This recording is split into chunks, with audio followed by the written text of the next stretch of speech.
तर final account part 2 मध्ये आपण दोन ऍडजस्टमेंट बघितल्या होत्या. त्यामध्ये प्रीपेड एक्सपेन्सेस आणि अनपेड एक्सपेन्सेस ह्या ऍडजस्टमेंट आपण लर्न केल्या होत्या. आपण आता नेक्स्ट पार्ट 3 मध्ये इन्कम रिसिव्ड इन ऍडव्हान्स ही ऍडजस्टमेंट लर्न करणार आहोत. So my dear students, we know that every adjustment have two effects. प्रत्येक ऍडजस्टमेंटचे दोन परिणाम होत असतात. एक परिणाम जर डेबिटला झाला तर दुसरा परिणाम हा क्रेडिटला होत असतो. So here income received in advance means when we are going to receive money in advance, so such income which is not related to current year, that income we cannot show on profit and loss account credit side. That income is related to the next year, so that is liability for the current year. So that income we have to less from income side and we have to show on liability side. So here you can see what are the effects. Deduct from particular income. म्हणजे समजा आता एखादी adjustment असेल, जसं pre received commission आहे. So pre received commission आपण काय करणार आहोत, कमिशन मधून मायनस करणार आहोत आणि त्याचा सेकंड इफेक्ट आपण कुठे घेणार आहोत, बॅलन्स शीटच्या लायबिलिटी साईडला घेणार आहोत. हे का नाही, बॅलन्स शीट लायबिलिटी साईड. एक परिणाम इथून लेस झाला तर हा या साईडला येतो. तर आपण एक इथं एक्झाम्पल म्हणून घेऊ. समजा इथं मी 200 रुपये जर मायनस केलं तर आपलं नेट प्रॉफिट काय होणार आहे, नेट प्रॉफिट डिक्रीज झालेलं आहे आणि हे नेट प्रॉफिट इथं आपण दाखवलंय. ठीक आहे, means as our income decrease our total net profit is also going to be decrease and our total net capital is also going to be decrease. म्हणजेच थोडक्यात काय, इन्कम कमी झाल्यामुळे आपला प्रॉफिट कमी होणार आहे आणि प्रॉफिट कमी झाल्यामुळे एकूण नेट कॅपिटलची अमाऊंट सुद्धा कमी होणार आहे. जसं रेंट रिसिव्ड ₹500 किंवा प्री रिसिव्ड रेंट असं आपण जर म्हणलं समजा, तर हे सेम टू सेम परिणाम केला असतं. कमिशन असेल किंवा रेंट असेल, कोणतीही ऍडजस्टमेंट असेल तर आपण काय केलं असतं ते त्याप्रमाणे इथं दाखवू शकलो असतो. आपण फक्त एक्झाम्पल म्हणून मी या ठिकाणी दाखवले. प्री रिसिव्ड रेंट आहे, तसंच आपण इथं रेंटच्या ऐवजी आपण काय लिहू, कमिशन लिहू. कोणतंही इन्कम असेल तर तीच ऍडजस्टमेंट असणार आहे किंवा परिणाम तसाच असणार आहे. ठीक आहे, त्यानंतर आपण बघू next adjustment number 5.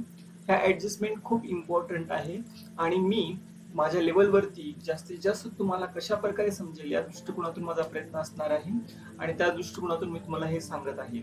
So income receivable, outstanding income, income due but not received, he adjustment आणि ऍडजस्टमेंट नंबर 2 या ऍडजस्टमेंट नियर अबाउट तुमच्या कशा सारख्या आहेत. कशी काय, तुम्ही तर अनपेड मध्ये सुद्धा बघू शकता. when our expenses increase our liability also increase. Same to same इथं आउटस्टँडिंग इन्कम आहे. ज्याप्रमाणे समजा इथं आपण सांगितलं होतं आउटस्टँडिंग सॅलरी, आपण सॅलरीची अमाऊंट पेड करणं गरजेचं आहे कारण सॅलरी अमाऊंट ही ड्यू आहे. त्याचप्रमाणे वेजेस ही ड्यू आहे. ज्याप्रमाणे आपण कोणाला तरी देणं आहोत त्याप्रमाणे आपल्याला सुद्धा कोणाकडून तर पैसे येणे असतात. So that time we have to add that particular income on credit side. So profit and loss account credit side, profit and loss अकाउंटच्या क्रेडिट साइडला आपण ते ऍड करणं आवश्यक आहे आणि दुसरा परिणाम हा बॅलन्स शीटच्या लायबिलिटी साइडला घेणं आवश्यक आहे. सो हिअर जसे की तुम्हाला इथे एक्झाम्पल सांगितलंय, कमिशन रिसिवेबल 2500.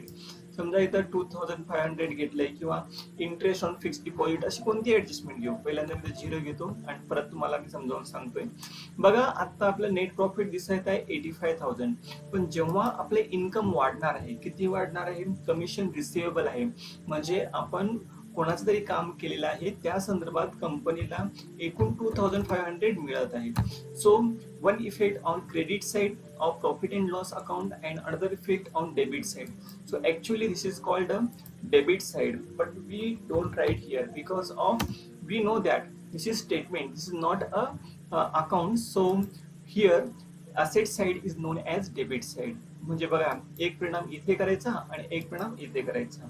समजा मी याची अमाऊंट जर चेंज केली तर काय परिणाम होईल. समजा मी 2500 ऐवजी मी 3000 केली म्हणजे 500 रुपये प्रॉफिट आता वाढणार आहे. ओके, बघा अशा प्रकारे नेट प्रॉफिट वाढणार आहे. नेट प्रॉफिट मुळे तुमचं नेट कॅपिटल वाढणार आहे आणि तुमचे असेट्स पण वाढणार आहे.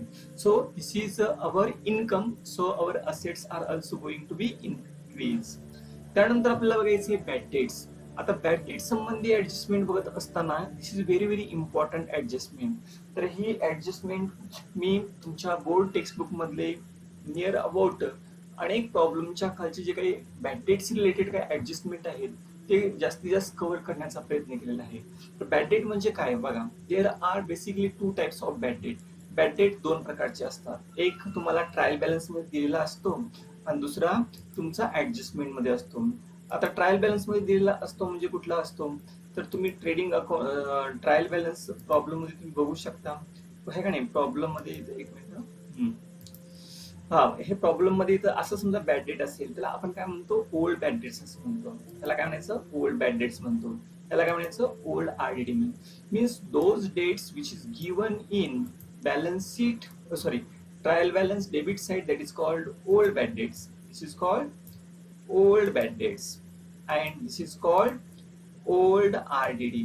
सो आता बघा, ओल्ड बॅड डेट्स आणि ओल्ड आरडीडी करणार काय आपण, ठीक आहे. तर इथं मी तुम्हाला फॉर्मॅट आखून दिलेला आहे. तर हे ओल्ड बॅड डेट्स आपण घेतो ऍज इट इज. त्यामध्ये न्यू बॅड डेट्स म्हणजे those bad debts which is given in adjustment, so we have to add. नंतर RDD also we have to add, but we have to less old RDD. Here old RDD we have to less. जर old RDD दिली असती तर ती आपण काय केली असती, मायनस केली असती, ठीक आहे. तर आपण एक एक गोष्टी बघणार आहोत आपण. With the help of example we are going to learn. So first of all, here this adjustment I am going to explain you. तर मी तुम्हाला ऍडजस्टमेंट एक्सप्लेन करणार आहे. तर पहिल्यांदा बघू शकता तुम्ही इथं काय बॅड डेट्सची ऍडजस्टमेंट. तर मी याला काय करतो, बोल्ड करणार आहे, ठीक आहे. तर आरडीडी 5% आहे. आता आरडीडी 5% म्हणजे काय करतो, इथं सांगितलंय तुम्हाला. आरडीडी असेल तर काय करणार तुम्हाला, तर show on to the debit side of profit and loss account, add to discount, show to the debit side of profit and loss account. हे प्रॉफिट अँड लॉस अकाउंटच्या डेबिट साइडला आपण आरडीडी दाखवतो. दुसरा परिणाम, less from sundry debtors in balance sheet. Okay, आता या balance शीटच्या असेट साइडला सन्ड्री डेटर्स मधून आपल्याला आरडीडी मायनस करावी लागेल. किती पर्सेंट आहे, 5%. तर ती 5% कशा प्रकारे कॅल्क्युलेट करायची ती मी तुम्हाला दाखवणार आहे. बघा, हे 60,000 आहेत.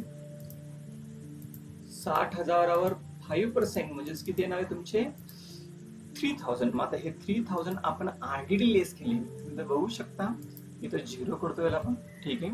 ओके, तर आता बघू शकता तुमचे डेटर्स किती आहे, 60,000. पण आरडीडी इथं तुम्ही बघू शकता तुमचे बॅड डेट्स किती आहेत, 4,000. पण जेव्हा मी इथं आरडीडी लिहिणार आहे, किती लिहिणार आहे, 3,000 रुपये. म्हणजे सच date which may be or may not be going to be recovered. Means ते डेट्स आहेत ना ते संदिग्ध आहेत, म्हणजे ते कदाचित फ्युचरमध्ये आपल्या कस्टमरकडून आपल्याला पैसे मिळतील किंवा कस्टमरकडून पैसे आपल्याला मिळणार नाहीत. डाऊट आहे. हे डाऊटफुलमुळे आपले जे एकूण असेट्स कमी होणार आहे. बघा, 1,70,000 होते, आता हे 3,000 न कमी झाल्यामुळे आपली इथली डेटरची अमाऊंट सुद्धा कमी झाली. आणि इथं आरडीडी म्हणून घेतलेलं आहे. पहिलं बॅड डेट्स आहे, पूर्वीचं जे बॅड डेट्स आहे ते 4,000 आहे. चालू वर्षाचं डाऊटफुल डेट्स किती आहे, 3,000. म्हणजे झाले किती, 7,000. तर असा इफेक्ट होतो. आता इथं आरडीडी किती सांगितलंय, 2.5%. आता ही आरडीडी 2.5% कसे काढणार, मग अशी काढल्यासारखेच इथं मी झिरो करून घेतो, आहे तशी व्हॅल्यू येणार. नंतर मग परत एकदा आपण 2.5 कसं कॅल्क्युलेट करतात ते बघू. हे 60,000 गुणिले 2.5 अपॉन 100 अशा प्रकारे जर कॅल्क्युलेट केला तर किती येणार आहे तुमचं, 1,500. बघा, 60,000मधून 1,500 जर आपण आरडीडी मायनस केला तर आपले 58,500 आणि इथं एकूण जी बॅड डेटची अमाऊंट आहे ती 5,500 असणार आहे. त्यानंतर आपण परत मी याला काय करतोय, इरेज करतोय आणि आपण नेक्स्ट ऍडजस्टमेंट बघू. आता डाऊटफुल डेट सांगितले.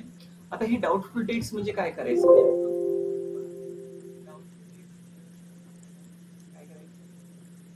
सॉरी बॅड डेट्स म्हणजे काय करायचं, बॅड डेट्स मधून पहिल्यांदा आपण बॅड डेट्स लेस करतो.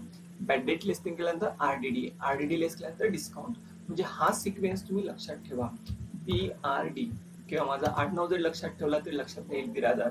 So B for bad debt, R for RDD and D for discount.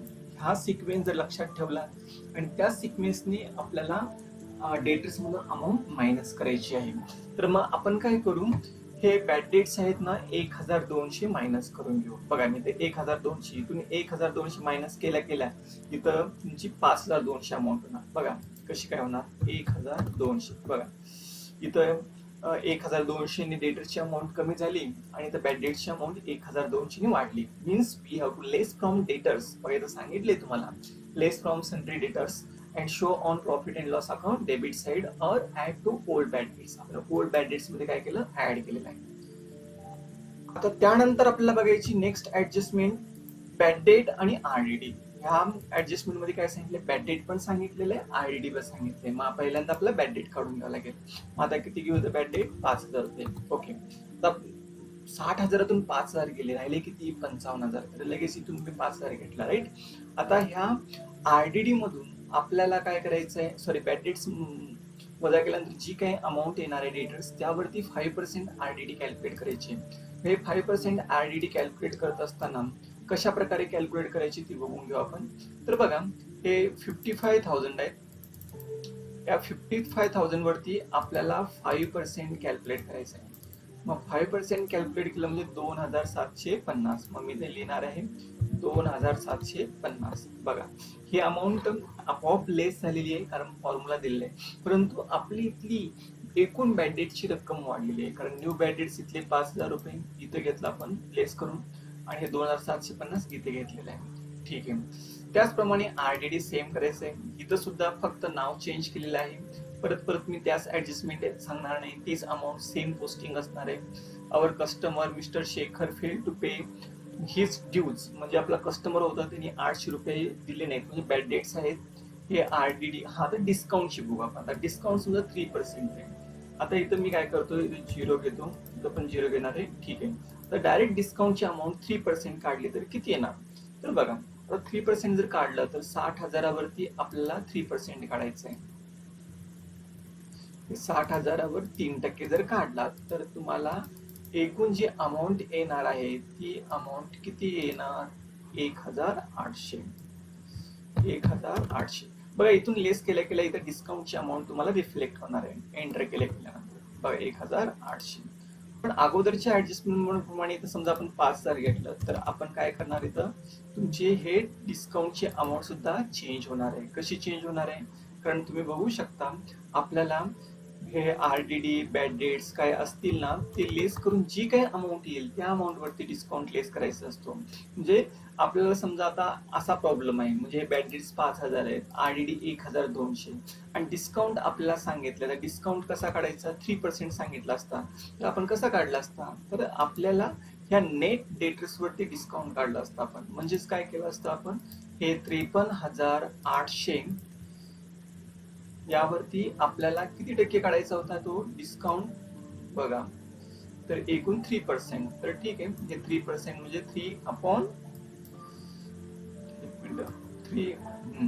परत एकदा करून 53,800 गुणिले 3% म्हणजे 3/100.